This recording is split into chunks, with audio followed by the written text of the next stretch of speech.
햇살이 너무 좋았어. 그냥 모두 좋았어. 널 만나서 모든 게 다 잠에서 깨어나서 휴대폰을 먼저 보게 돼. 참 많이 변했다네가. 세상에서 제일 행복한 순간 널 만나고 매일 겪게 돼. 매일은 감사하죠. 그대가 곁에 있어서. 언제나 오늘 갓길 기도해요. Guys, nandito na tayo sa Tahit Beach. Dami ditong nagkita na ulit kami ng mga cousins ko. Tega, pakita sa inyo. Pinsa natin. Yan. Oh. Kita-kita ulit kami mga magkakawag-anak. Yan si Tio. Tsuhin ko yan. Naman si yung anak niya, pamangkin. Yan ay pamangkin. Yun, pamangkin ko. 좋은 기분인 걸 느껴. 아주 작은 떨림도. Hello guys! Ito kami ngayon sa Tahit. Sabi saan? Tahit. Ano daw? Sa Ukeo pala. 세상에서 제일 행복한 순간 널 만나 참 다행인 거야. 매일은 감사하죠. 그대가 곁에 있어서.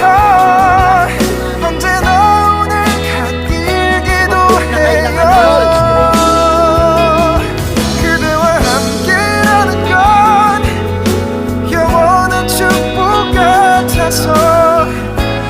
오늘도 널 바라보며 웃는다. 내게 마지막 사랑이랍니다. 항상 곁에 있을게. Miguel. 다가가서 말을 할 거야. 널 사랑한다고. 언제까지나.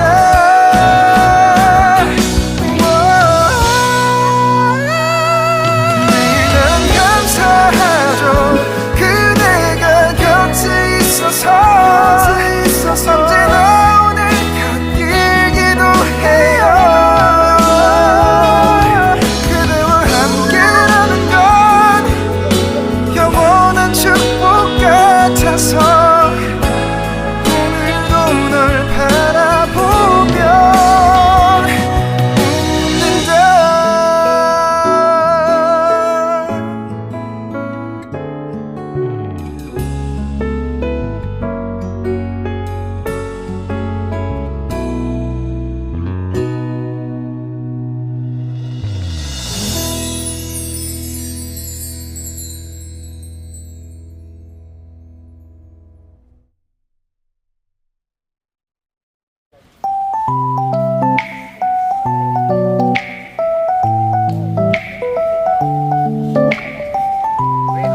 Nandiyan sa JC natin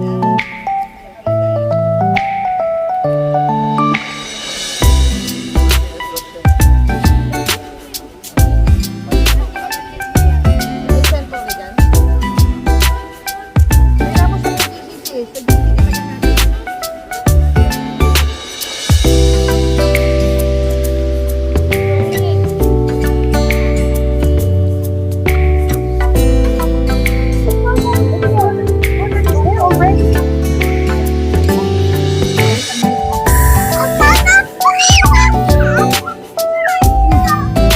What?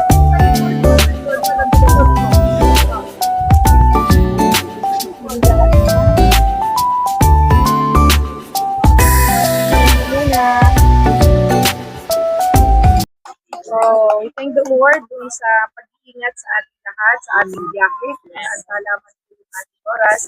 But we believe that this pa rin po ang nagbigay ng divine protection sa atin. Amen. May mga bago tayong mga kasama ngayon. Welcome natin sila. Welcome po.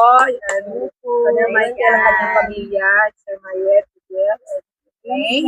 At yung mag-asawa, si Brother Jordan, at si Belle, ang kanilang dalawang anak. Sino po yung first time na nag-join sa ato? Kami. Maraming mga po yan. Yung pamilya po ni Mr. Gary. Amen. Nakasama po natin ngayon. Amen. So we believe na sila nakasama. Hindi lang po all time kasama. Tayo po ay magpasalamat sa Panginoon bago po tayo mag-explore sa lugar na ito. Hayaan po natin na magbalik natin sa Diyos ang lahat po ng pasasalamat. Let us pray. Hallelujah. Thank you, Lord. We bless you. We honor you, God. Amen. Hallelujah. Let us begin to worship the Lord. Hallelujah. Kapurihan natin ng Diyos sa oras na ito. Itaas po natin ang kanyang pangalan. Oh God, blessed be your name, your wonderful name, your glorious name, oh God. Oh, for this is the day that you have made, and we will rejoice and be glad in it, God. Maraming salamat, Panginoon, for this precious life that we have, Lord. Salamat, Panginoon, sapagkat nakarating kami sa lugar nito. Sas, payapa, masaya ang puso, Panginoon, sapagkat alam namin na ikaw ang nag-ordain ng araw nito, Panginoon. Lord, continue to guide us, Panginoon. And as we begin, Lord, ang aming family outdoor fellowship, Lord, let your presence go before us. Maranasan ka namin, Panginoon, O Lord. At sa bawat sapo sa amin, ikaw, O Diyos, ang magbigay, Panginoon, ng panibagong sigla, physically, mentally, emotionally, and most of all, spiritually, O God. Continue to guide us, O God, and let this be a time, Lord, of rejoicing. Let this be a time of Lord, fellowship, Panginoon, sa bawat isa sa amin, Panginoon, at patuloy po namin hinihingi ang pag-iingat po ninyo, Panginoon, all throughout, Lord, ng pag-stay po namin sa lugar na ito, God. Maraming salamat po, Panginoon, at dalangin po namin, O Lord, keep us safe, Lord, from harm, keep us safe from, Lord, any distraction, any form of accident, in the name of Jesus. Dalangin po namin, Panginoon, continue to strengthen us, to sustain us, Father God, Lord, with the bond of your love, Panginoon, Lord, na nag-uugnay po sa amin bilang iisa sa inyong harapan, bilang iyong pamilya, Panginoon, O Lord. Hayaan po ninyo, Panginoon, na ma-enjoy po namin the rest of the day, ano man ang aming gagawin, Panginoon, ang lahat ng ito makapagbigay ng kapurihan at kalwalatian lamang sa iyong dakilang pangalan. Maging sa mga kapatid po namin na hindi pa man namin kasama sa oras na ito, we are praying, Father God, na ingatan din po ninyo yung kanilang mga buhay. Makarating din po sila ng maayos, masaya, Panginoon, at excited para sa gagawin ninyo, Panginoon, sa araw na ito. Maraming salamat, Panginoon. Pinapupurihan ka namin, dinadakila ka namin. Ito po ang aming panalangin sa pangalan ni Jesus. Amen. Let us worship. Worship muna tayo. Okay lang mag-worship. Umawit tayo. Let us sing together. Amen. Let us sing Kahit this song mahina, ano lang. as we gather. Okay, let us worship the Lord. Singing this song as we gather. As we gather, may your spirit work within us. As we gather, may we glorify your name. Knowing well that as our hearts begin to worship, will be blessed. we'll be blessed because we came. Yes, will be blessed, Lord. We'll be blessed because we One more came. time, as we gather with your spirit, Lord. As we gather, may your spirit work within Yes, Lord, as us. we gather, As we gather, may we glorify your Jesus, name. come inside us, knowing well, Knowing well that as our hearts begin to worship, will be blessed. we'll be blessed because we Will be came. blessed because we came. We'll be blessed because we Oh, yes, the steadfast love of the Lord never ceases. Steadfast love of the Lord never ceases. His mercies never come to an end. They are new every morning, new every morning.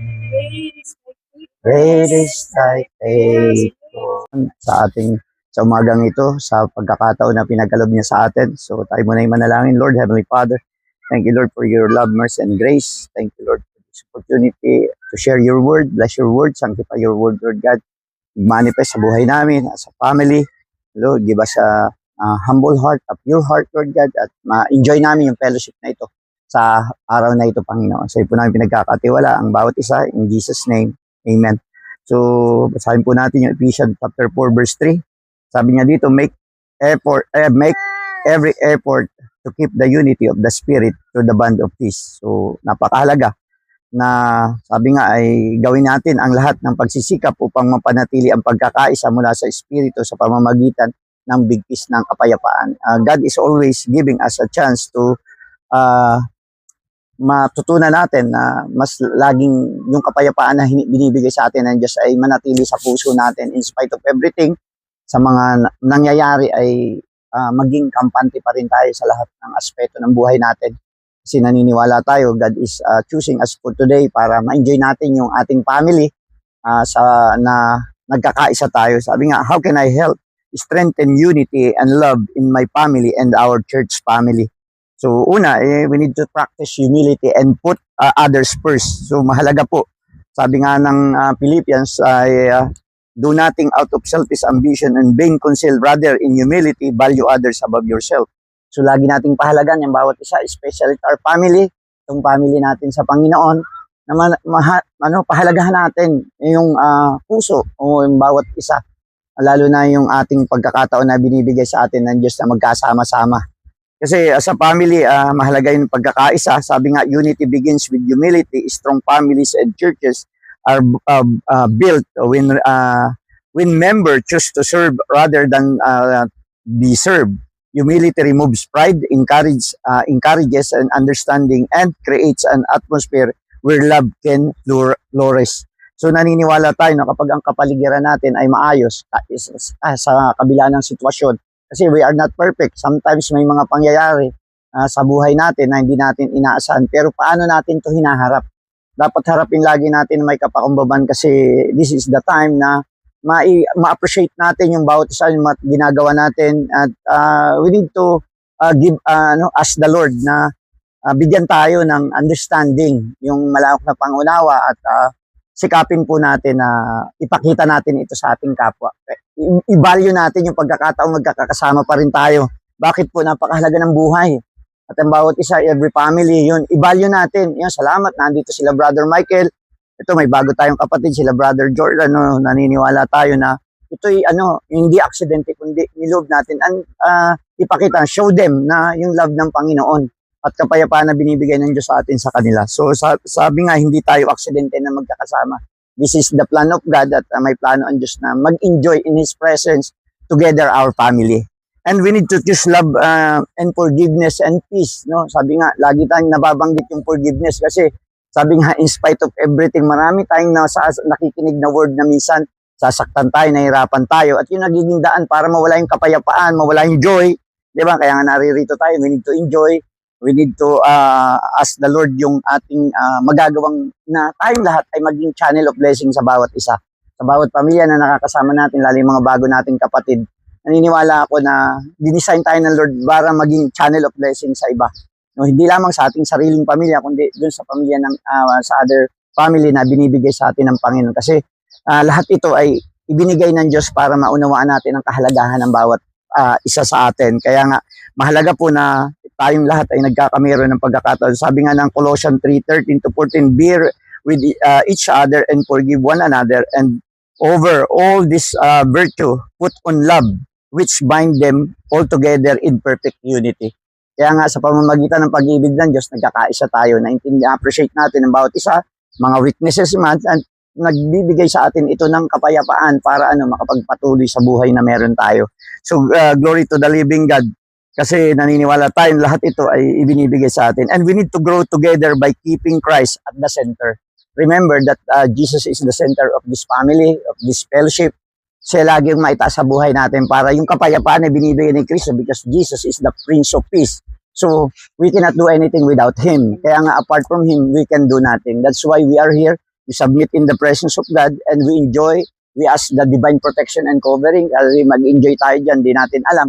Pero alam natin na kapag pinagtiwala natin sa Lord ang lahat, magkakamiron tayo ng kaisan at katahimikan hanggang sa hapon.